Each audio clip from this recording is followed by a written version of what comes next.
I understand later in the call how that happens, but I don't believe that that statement should be in the charge of murder. I think that everything else is, other than the statement about stuff in Doug's house, everything else is pretty much would be or could be presented as impeachment by contradiction. So is it, he does in the first 50 seconds when he's crying and saying he has been charged with attempted murder and gang charges, there are two instances, could you pull that back up? There are two instances where that happens.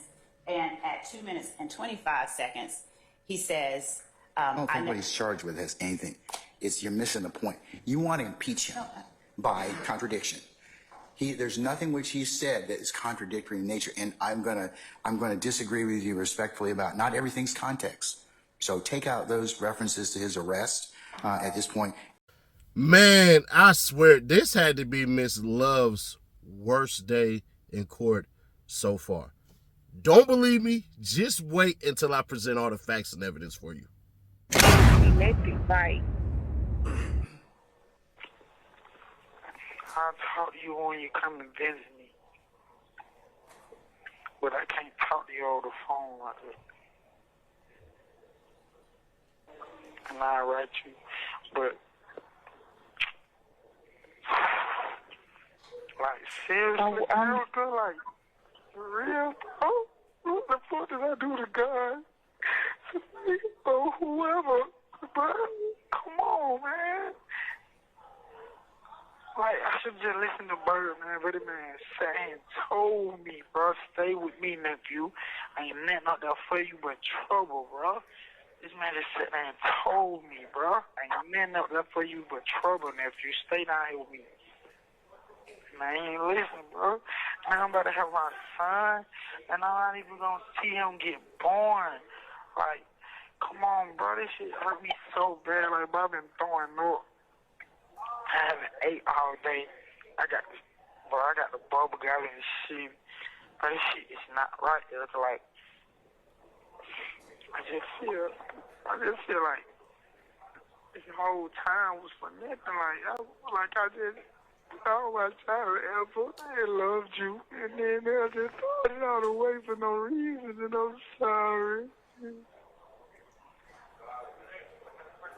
And it's like God knew this was going to happen to me because he just, like, you see how you pulled up?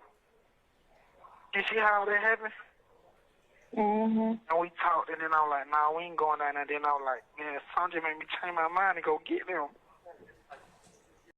Listen, they got me in the car with the people on camera, but they do not have the shooting on camera. You see what I'm saying? Yeah.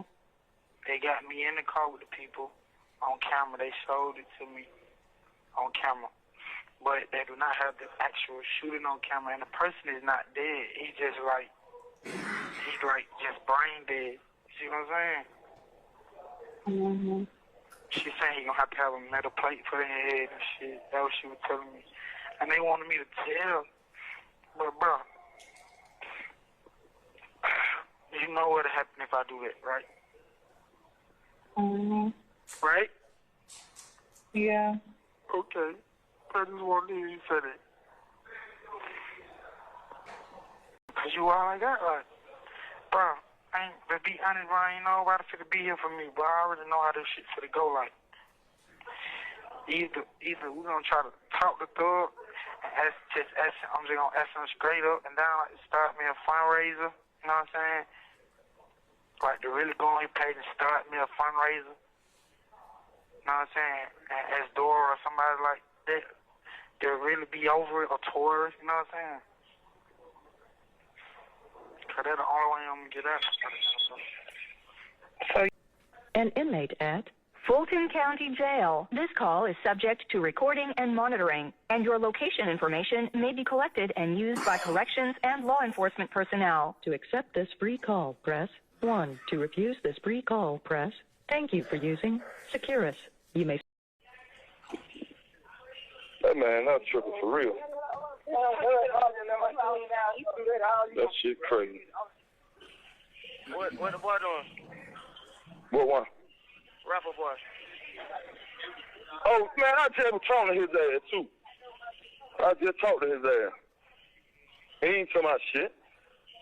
He ain't talking about nothing, man.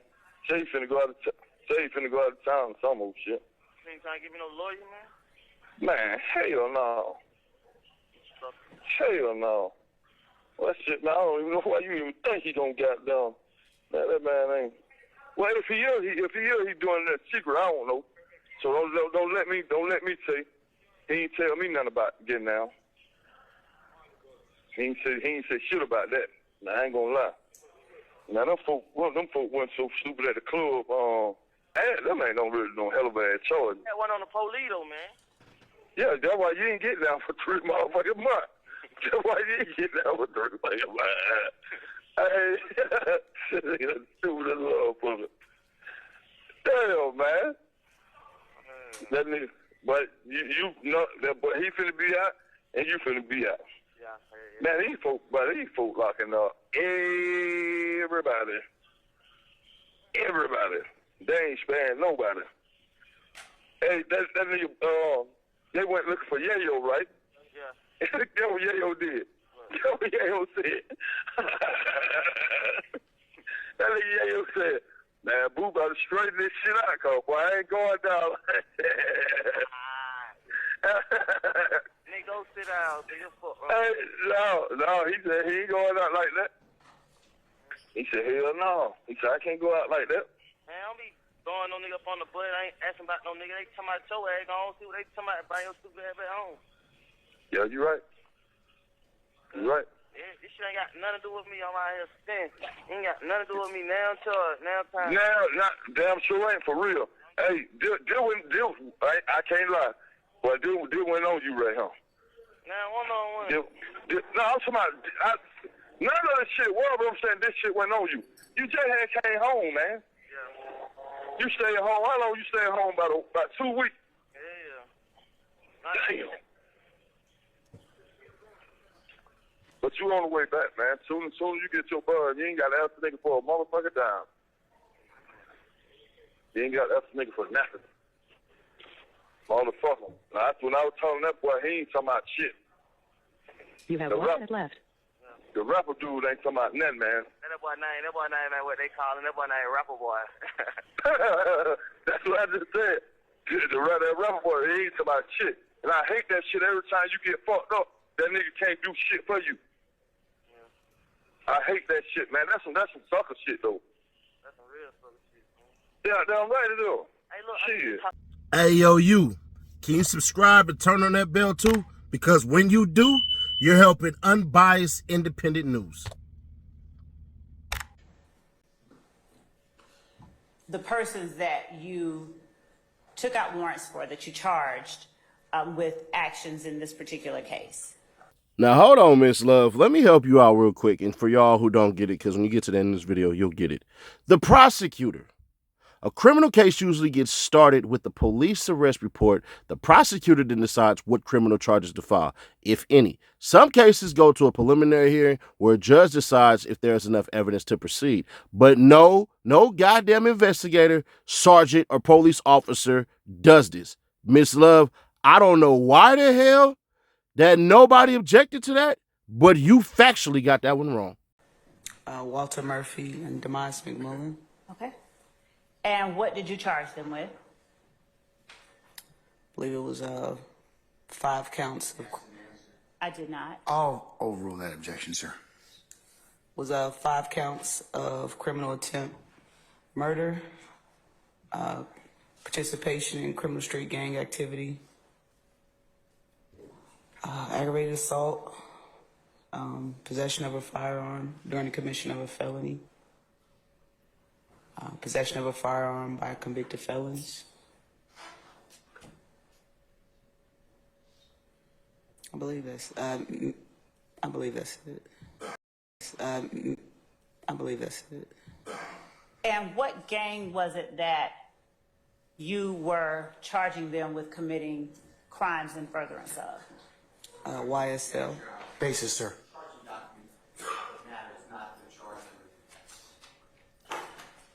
I'm going to overrule the objection.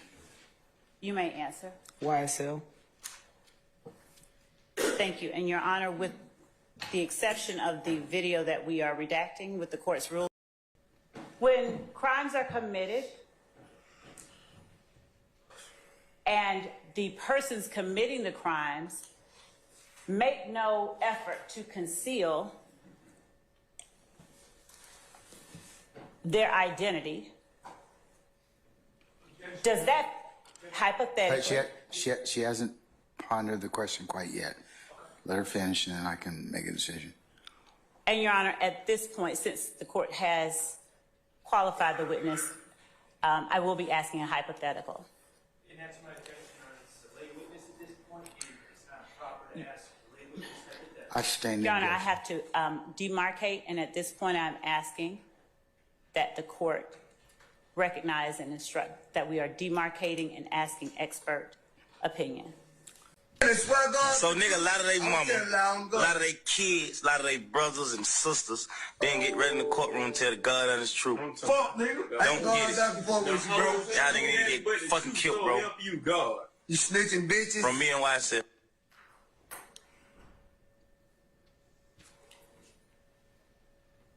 Sergeant Gaither, is that the video that you were able to capture from the account that you spoke of earlier? Yes. Thank you. Your Honor, at this time, I'll pass the witness. All right. Ladies and gentlemen, given the... I just need about 3 or 4 minutes. I've got to say this because I've been sitting there after our conversations. Let me just preface it by saying, in any of our objections, whatever, you make a ruling. Sometimes we win, sometimes we lose, we move on. That's fine. If after your ruling, I've got a case that I want to bring to your attention, I say, Judge, reconsider your ruling based on this case, and you consider it, that's fine. If you don't want to consider it, that's fine too. But what I found objectionable, and I want the court to address with the state, is what happened at the bench earlier. There was an objection to the video, you made a ruling, we moved on. The state came back up and made representations to you. And they weren't representations based upon some new case law that they had found. There were representations, misrepresentations that were made directly to you, all of us standing there right there at the bench. She said something very, very fact-specific in an attempt to get you to readdress the issue again. Madam Prosecutor said, I want you to listen to this 17-second video because what you had based your ruling on was that the parties in the background couldn't be identified, right? And Madam Prosecutor said to you, and was not accurate, and I'm going to be charitable and say that she was disingenuous. What she said was, these people in the background, the only thing that you hear are people saying, yeah, yeah. That's it. When Mr. Steele corrected her and said that's not true, she said, Mr. Steele is not accurate. What Mr. Steele just told you is not true. The only thing you can hear in the background is yeah, yeah. And actually, when she stepped up there, it was in an attempt to act as though she didn't know what your ruling previously was, because their attempt was to go ahead and play the video at that time, despite your previous ruling. My point is this.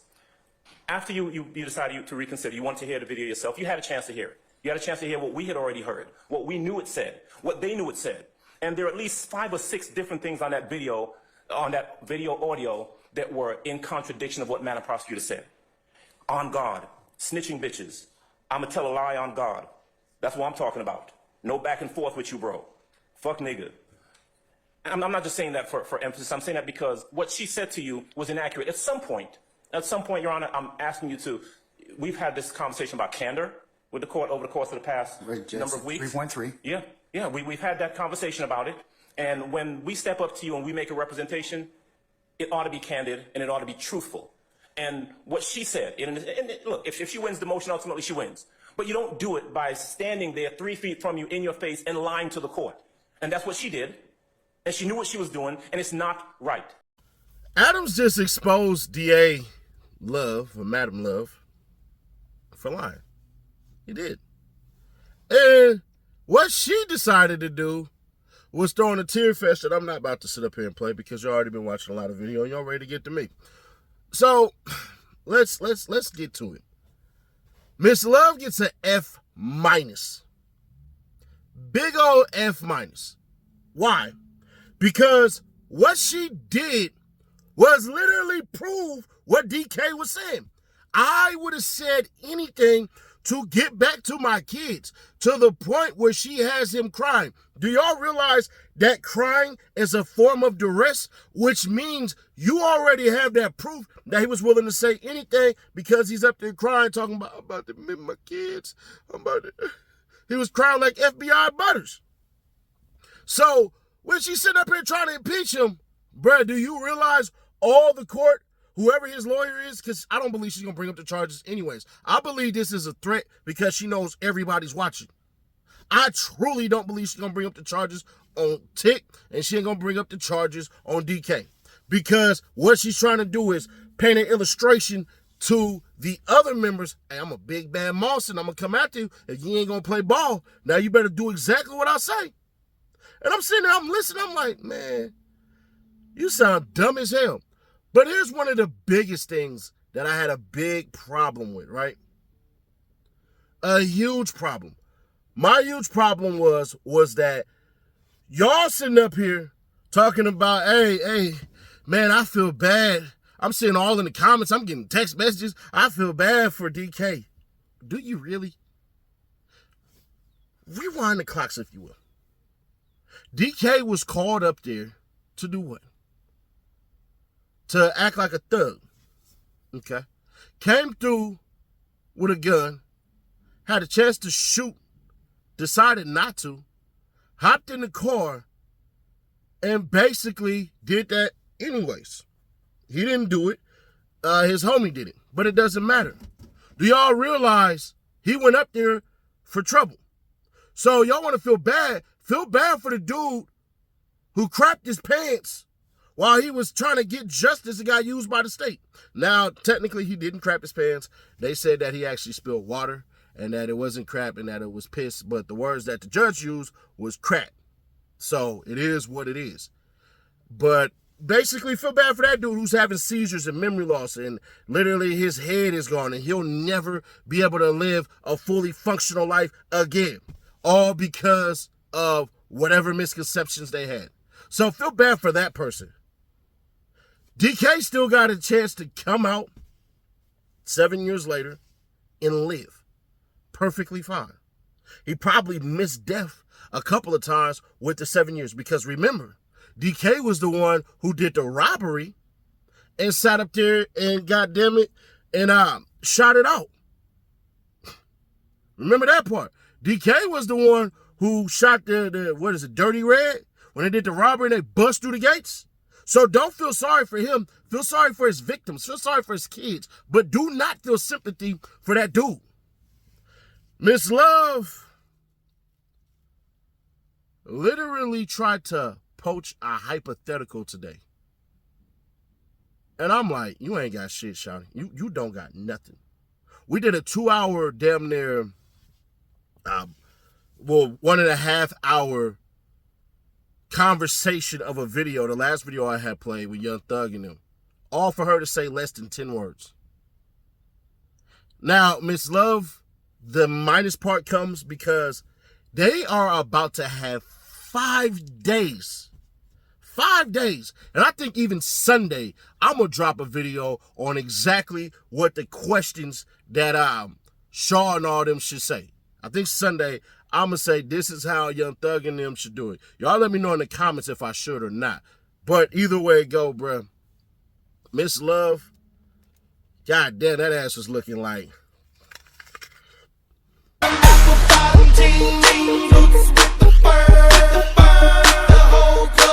I'm just saying, bro. I'm just saying. You know, if you need a strong, you feel me? Tenderloin and come pound that backside. I'm trying to get it.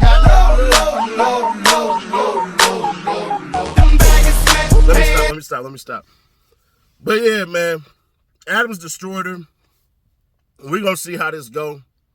That gang investigator, she don't know what the hell she doing. And I ain't gonna hold you. Y'all do realize that the DA, the prosecution, is the one who charges the damn people. We do realize this, right? But subscribe, turn that bell, stay notified. Hey, look, we about to get into it. Ain't gonna be no YSL content for like the next 3 days, maybe next 4 days. So I need y'all to really tune in, hit that bell. We're gonna be talking about other topics and stuff like that. And hey, I'll catch you on the next one.